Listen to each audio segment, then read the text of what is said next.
ఆ సమావేశాలకు ఎవరెవరు హాజరవుతున్నారు, ఎవరైనా హాజరైతే వాళ్ళని మళ్ళా బెదిరించడం. నేను ఒక రోజున అవనిగడ్డలో నడుస్తూ వెళ్తుంటే ఒక గీత కార్మికుడు నాకు కరచాలనం చేశాడు. తెల్లారేపటికి వాళ్ళ ఇంటికి వాలంటీర్లు వెళ్ళి, మీరు వెళ్ళి ఆయనకి కరచాలనం చేశారు కనుక మీకు వచ్చే సంక్షేమ పథకాన్ని నిలిపేస్తాను బెదిరించిన పరిస్థితులు జరిగాయి. అంచేత ఇవాళ ప్రధానంగా ఏంటంటే ప్రతి మనిషి యొక్క స్వేచ్ఛని కాపాడే బాధ్యత కూటమి తీసుకుంటుందని చెప్పి మాత్రం మనం చేస్తున్నాం. ఇవాళ స్వేచ్ఛాయుతంగా జీవనం చేయాలి, బహిరహితంగా జీవనం చేయాలి.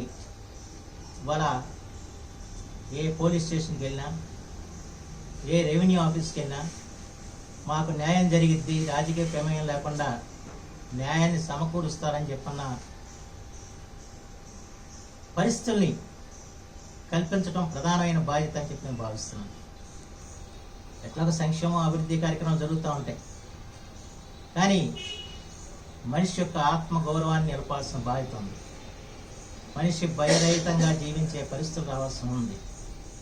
ప్రతి ఒక్కరికి కూడా రక్షణ బాధ్యతల్ని వహించడానికి ఈ రోజున కూటమి సంసిద్ధంగా ఉందని చెప్పి మాత్రం మీ అందరికీ మనం చేస్తున్నాం. అందులో అవనిగడ్డ నియోజకవర్గంలో మేము మళ్ళా ధర్మబద్ధమైన పరిపాలన రావటానికి, ప్రతి ఒక్కరు కూడా స్వేచ్ఛగా మాట్లాడటానికి, సంచరించడానికి, అలాగే ప్రతి ఒక్క అధికారి కూడా న్యాయాన్ని చట్టాన్ని అనుసరించి పాలన చేయటానికి తప్పనిసరిగా ఈ నియోజకవర్గంలో ప్రజాప్రతినిధిగా ఎన్నికైన తర్వాత తీసుకునే మొట్టమొదటి చర్య అని చెప్పి మాత్రం మనం చేస్తున్నాం. అంచేతే వాళ్ళ ప్రజల యొక్క అభిప్రాయాలన్నీ కూడా అందరికీ తెలిసిన విషయమే.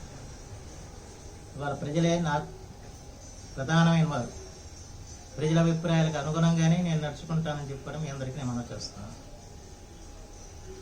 ఈ రోజున నియోజకవర్గంలో 5 సంవత్సరాలు ఏం జరిగిందో ఒకసారి ప్రతి ఒక్కరు కూడా ఆలోచన చేస్తున్నారు, చెయ్యాలి అనుకుంటున్నాం, మనం చేస్తున్నాం.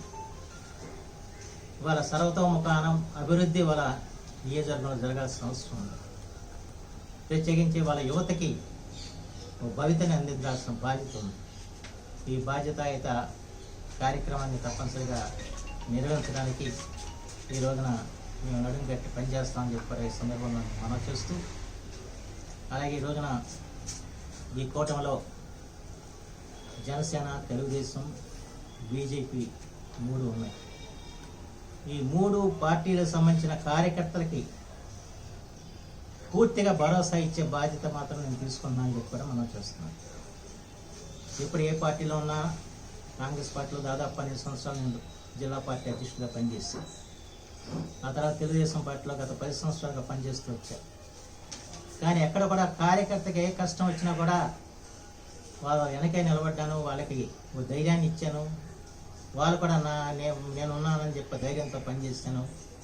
అదేవిధంగా వాళ్ళ జన సైనికులు కూడా పనిచేస్తారు. జన సైనికులు కూడా నేను అభయాన్ని అందిస్తున్నాను. అలాగే బీజేపీలో ఉన్న కార్యకర్తలకు కూడా, ఎందుకంటే కూటమిలో కనుక అందరికి సంబంధించిన అంశం ఇది, ఆ కార్యకర్తలను కూడా మనం విస్మరించే పరిస్థితి రాదు. వాళ్ళని కూడా తప్పనిసరిగా ఈ 3 పార్టీలకు సంబంధించిన వాళ్ళందరూ కూడా కంటికి రెప్పలా కాపాడే బాధ్యత నాదని చెప్పాల్సిందిగా మనం చేస్తాం.